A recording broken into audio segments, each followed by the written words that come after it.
Hello everyone, myself Pranali here and I am working as an assistant professor for BVO course, that is Food Processing and Preservation. So once again this lecture is only for FY BVO class, म्हणजे आपली जी first इयरची batch आहे त्यांच्याच करता फक्त हे lecture आहे. जसं मी तुम्हाला लास्ट लेक्चरमध्ये फंडामेंटल्स ऑफ फूड अँड न्यूट्रिशनमधला जो काही बेसिक टॉपिक होता, जसं फूडची डेफिनेशन, न्यूट्रिशनची डेफिनेशन, ह्या सगळ्या गोष्टी कवर केल्या होत्या. तसंच मी आता पुढचा पार्ट आहे दॅट इज युनिट 1मधलाच कार्बोहायड्रेट, याचा फर्स्ट पार्ट जो आहे म्हणजे बेसिक कन्सेप्ट ज्या कार्बोहायड्रेटच्या आहेत, क्लासिफिकेशन असेल किंवा त्याचं फंक्शन असतील किंवा त्याचे काही जे काही रिॲक्शन्स असतील, ह्या सगळ्या गोष्टी मी कवर केल्या आहेत. सो आता आपण एक एक करून त्या बघूयात. So let start with the lecture. So आता carbohydrate. So what are carbohydrates? तर कार्बोहायड्रेट्स मी तुम्हाला आधीपासून सांगत आली आहे की कार्बोहायड्रेट हे खूप इम्पॉर्टंट मॅक्रोन्यूट्रियंट आहे, जे आपल्या बॉडीमध्ये सतत एनर्जी प्रोव्हाइड करत असतं किंवा आपल्या बॉडीला कार्बोहायड्रेटची खूप जास्त गरज असते किंवा आपल्या बॉडीमध्ये जी काही एनर्जी येते ही या कार्बोहायड्रेट्स थ्रू येते. हा एक खूप इम्पॉर्टंट न्यूट्रियंट आहे. सो एक्झॅक्टली कार्बोहायड्रेट्स काय आहेत आपण ते एक एक करून बघूयात. So what are carbohydrates? So the carbohydrates are the sugar or polymers of sugar such as starch that can be hydrolyzed to simple sugars by the action of digestive enzymes or by the heat with dilute acids. म्हणजेच काय की carbohydrate हे काय आहे, हे एक basically एक sugars आहेत किंवा पॉलिमर्स आहेत शुगर्सचे, जे स्टार्च असेल that can be hydrolyse to simple sugars by the action of digestive enzymes. म्हणजे हा खूप मोठा कॉम्प्लेक्स पार्ट आहे किंवा कॉम्प्लेक्स मॉलिक्यूल आहे. जर आपल्या बॉडीमध्ये त्याला डायल्यूट करायचं असेल किंवा डायजेस्ट करून घ्यायचं असेल तर ते करण्यासाठी आपल्याला डायजेस्टिव्ह एन्झाईम किंवा जे काही डायल्यूट ॲसिड्स आहेत किंवा हीटिंग आहे, या प्रोसेस थ्रू आपल्याला त्याला सिम्पल शुगरमध्ये कन्वर्ट करून आपल्या बॉडीमध्ये त्याला डायजेस्ट करून घ्यावं लागतं किंवा घ्यायचं असेल तर त्याकरता आपल्याला ह्या सगळ्या गोष्टींची हेल्प लागते. So the carbohydrate are the sugars or polymers of sugar such as starch that can be hydrolysed to simple sugars by the action of digestive enzymes or by heating with dilute acids. आता it consist of CHO. आता हे CHO काय आहे? So C stands for carbon, H stand for hydrogen and O stands for oxygen. म्हणजे त्यामध्ये carbon, hydrogen आणि oxygen atoms जे आहेत हे प्रेझेंट आहेत, म्हणून त्याला CHO असं शॉर्टमध्ये सुद्धा म्हणतात. सो आता प्रत्येक ठिकाणी मी CHO असं यूज केलेलं आहे, त्यामुळे कन्फ्यूज होऊ नका. That is carbohydrates. आता पेपरमध्ये तुम्हाला हे CHO हे शॉर्ट फॉर्म नाही लिहावं लागणार, पूर्ण लिहावं लागेल. इथे फक्त मी प्रेझेंटेशनमध्ये त्याचा यूज केलेलं आहे. सो तसं तुम्ही यूज करू नका, ठीक आहे. सो आता 1 gram of CHO that is carbohydrate gives 4 kilo calories. म्हणजे तुम्ही जे काही सिरियल प्रोडक्ट ज्यामध्ये कार्बोहायड्रेट कंटेंट आहे किंवा कार्बोहायड्रेट हा न्यूट्रियंट प्रेझेंट आहे, जर तुम्ही ते कन्झ्यूम केलं, ते कन्झ्यूम केल्यानंतर तुम्हाला 1 ग्रॅम ऑफ कार्बोहायड्रेटमधून 4 किलो कॅलरीज तुमच्या बॉडीला मिळतात, ठीक आहे. सो आता आपण पुढे बघूया त्याचं क्लासिफिकेशन. सो आता क्लासिफिकेशन, याचे 3 मेन क्लासिफिकेशन आहेत कार्बोहायड्रेटचे. So the first one is monosaccharide, second one is disaccharide आणि थर्ड वन इज पॉलिसॅकराइड. आता ह्या नावांमधूनच तुम्हाला कळत असेल की मोनोसॅकराइडचा अर्थ काय आहे. Mono stands for single unit, म्हणजे ज्यामध्ये फक्त एकच युनिट आहे त्याला मोनो असं म्हणतात, आणि सॅकराइड म्हणजे शुगर युनिट. सो मोनोसॅकराइड म्हणजे ज्यामध्ये सिंगल शुगर युनिट आहे. डायसॅकराइड मध्ये 2 युनिट आहेत शुगरचे, that is 2 units of sugar. आणि पॉलिसॅकराइडमध्ये 2 किंवा 3पेक्षा जास्त जर कुठले युनिट्स प्रेझेंट असतील तर त्याला पॉलिसॅकराइड्स असं म्हणतात. सो आता हे एक एक करून मी पुढे एक स्लाईडमध्ये एक्सप्लेन केलेले आहेत, तर आपण ते एक एक करून बघूयात. आता फर्स्ट वन आहेत monosaccharide. So these consist of only 1 saccharide or sugar unit and they are non हायड्रोलायझेबल.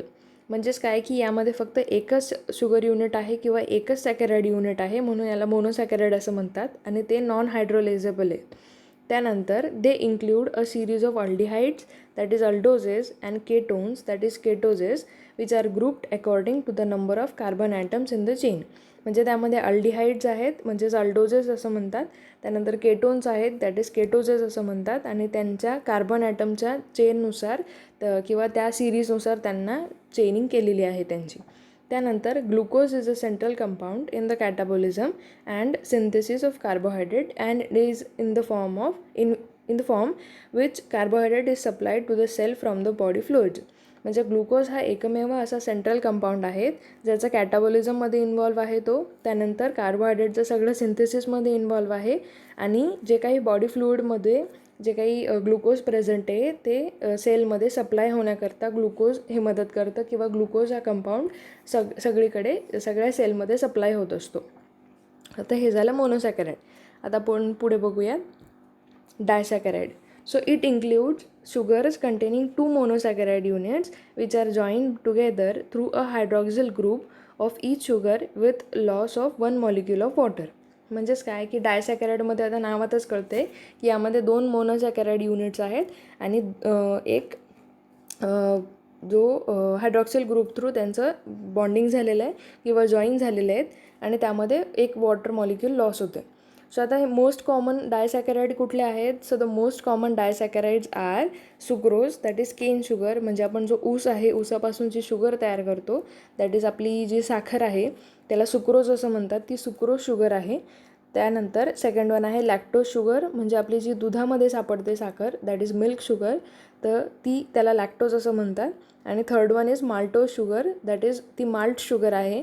म्हणजे जे आपले सिरियल्स असतील, कुठलेही आपले एकदल धान्य असेल किंवा कुठलंही कडधान्य असेल त्यामध्ये जर माल्टिंग केली आपण त्याला किंवा त्याला स्प्राउटिंग केली, जर्मिनेशन केलं, त्यामध्ये तयार होणारी ही माल्ट शुगर आहे, त्याला माल्टोज असं म्हणतात. So they are split two sugars by acid hydrolysis or by digestive enzymes. म्हणजे हे पण कॉम्प्लेक्स कार्बोहायड्रेटचाच पार्ट आहे हा. जर याला आपल्याला सिम्पल फॉर्ममध्ये कन्वर्ट करायचं असेल तर त्याला आपल्याला स्प्लिट करावं लागेल. एक तर ते डायजेस्टिव्ह एन्झाईमने करावं लागेल, नाही तर ॲसिड हायड्रोलिसिस करावं लागेल. आता थर्ड वन आहे पॉलिसॅकराइड. आता पॉलिसॅकराइडचा अर्थ मी तुम्हाला सांगितला की यामध्ये 2 किंवा 3पेक्षा जास्त जर शुगर युनिट्स असतील तर त्याला पॉलिसॅकराइड्स असं म्हणतात. So these are starches, dextrin, glycogen and several indigestible carbohydrate of nutritional interest. म्हणजेच काय की यामध्ये स्टार्चेस आहे, डेक्स्ट्रीन आहे, ग्लायकोजन आहे किंवा कुठलंही नॉन डायजेस्टेबल कार्बोहायड्रेट आहेत. म्हणजे कुठलं फायबर असेल, सेल्युलोज असेल, हेमिसेल्युलोज असतील, हे सगळे पॉलिसॅकराइडमध्ये यूज करतात किंवा पॉलिसॅकराइड याला असं म्हणतात. त्यानंतर स्टार्च काय आहे? तर starch is a principal food reserve of plant. म्हणजे प्लांट सोर्समधून आपल्याला जो काही कार्बोहायड्रेट मिळतो त्यामध्ये स्टार्च शुगर असते किंवा स्टार्च किंवा पॉलिसॅकराइड युनिट हा स्टार्च असतो त्यामध्ये. त्यानंतर तो प्लांटमध्ये सापडला जातो म्हणून त्याला plant food reserve of plant असं म्हणतात. त्यानंतर glycogen. So the glycogen function as a carbohydrate reserve for animal. So आता जे काही ॲनिमलमध्ये म्हणजे कोणी नॉन व्हेजिटेरियन असेल, कोणी मीट, फिश, चिकन, पोल्ट्री या कुठल्याही पार्टमधलं जर काही कन्झ्युम करत असतील तर त्यामधून मिळणारं जे काही पॉलिसॅकराइड आहे किंवा कार्बोहायड्रेट आहे त्यातलं पॉलिसॅकराइड युनिट आहे ते ग्लायकोजन आहे. आणि जर ते आपल्या बॉडीमध्ये स्टोअर होत असेल किंवा कुठलाही कार्बोहायड्रेट ज्या वेळेला आपल्या बॉडीमध्ये स्टोअर होतो तर तो कुठल्या फॉर्ममध्ये होतो?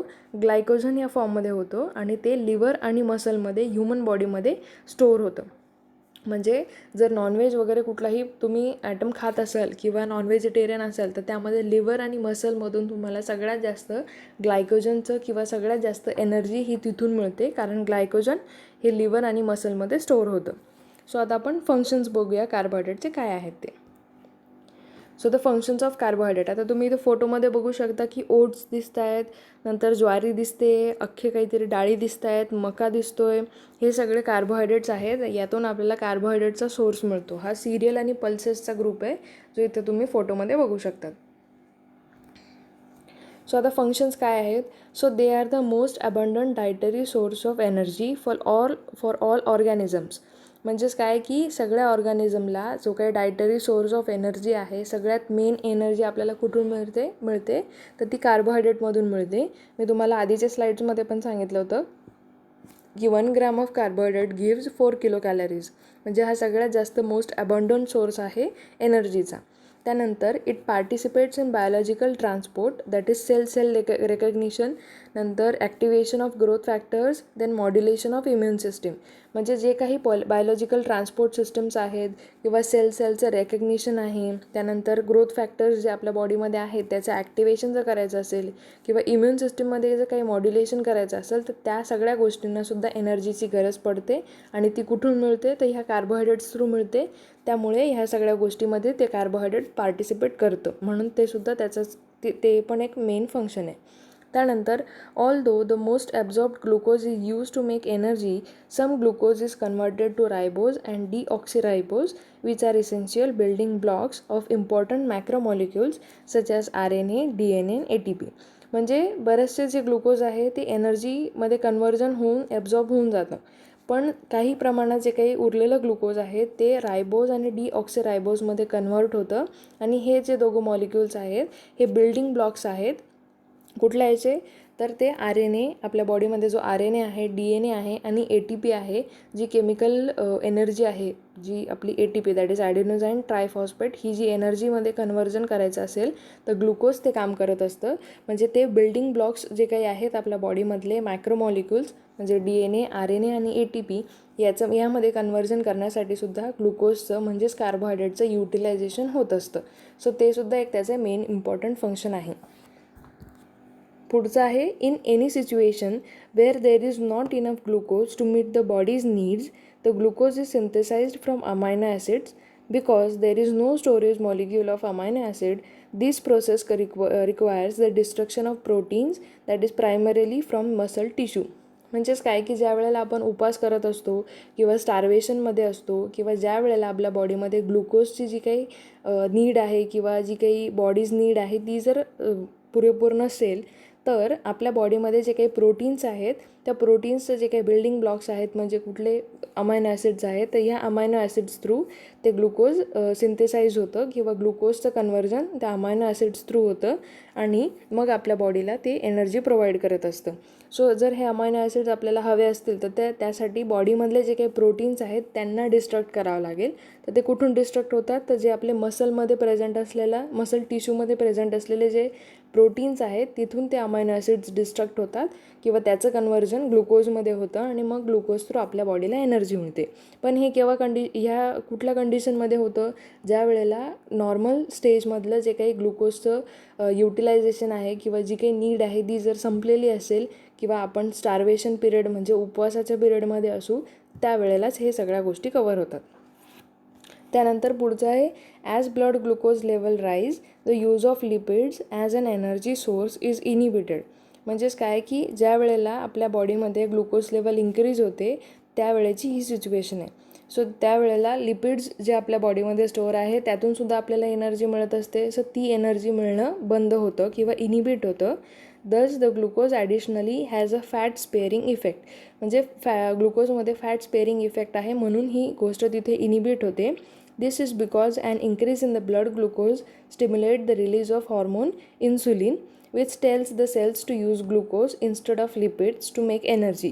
म्हणजेच काय की ज्या वेळेला ब्लड ग्लुकोज लेवल जी आहे ती इन्क्रीज होते त्यावेळेला आपल्या बॉडीमध्ये एक हॉर्मोन स्टिम्युलेट होतो किंवा रिलीज होतो. तो कुठला आहे? इन्सुलिन. जर इन्सुलिन आपल्या बॉडीमध्ये वाढत असेल तर ते इन्सुलिन जाऊन ग्लुकोजचं जे काही कन्व्हर्जन लिपिड्समधून होत असतं तर ते थांबवतं आणि लिपिड्स ग्लुकोजचंच जे कार्बोहायड्रेट सोर्स आहे तो युटिलाइज होण्यासाठी मदत करतं.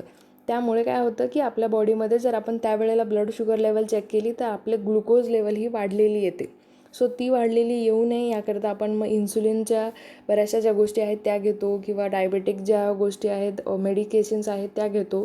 सो ते कमी करण्याचा आपण प्रयत्न करत असतो ज्या वेळेला नॉर्मल स्टेज नसते त्यावेळेला. सो हे झाले कार्बोहायड्रेटचे सगळे फंक्शन्स. आता मी पुढच्या लेक्चरमध्ये मी तुमचं घेणार आहे कार्बोहायड्रेट मेटाबॉलिझम, युटिलायझेशन, ॲब्झॉर्प्शन किंवा जे काही डायजेशन आहे ते कशा पद्धतीने होतं ते मी पुढच्या लेक्चरमध्ये तुमचं कवर करणार आहे. सो हे बेसिक गोष्टी मी तुमच्या ह्या खूप सिम्पल कवर केलेल्या आहेत. पण तुमचं जे काही दुसरं लेक्चर आहे जनरल बायोकेमिस्ट्रीमध्ये त्यामध्ये तुम्हाला कार्बोहायड्रेटचे स्ट्रक्चर्स, त्याचे क्लासिफिकेशनचे सगळे शुगर्सचे स्ट्रक्चर हे सगळं कवर करण्यात येईल. सो हे फक्त एक बेसिक होतं as a nutrition point of view हे लेक्चर होतं. थँक्यू.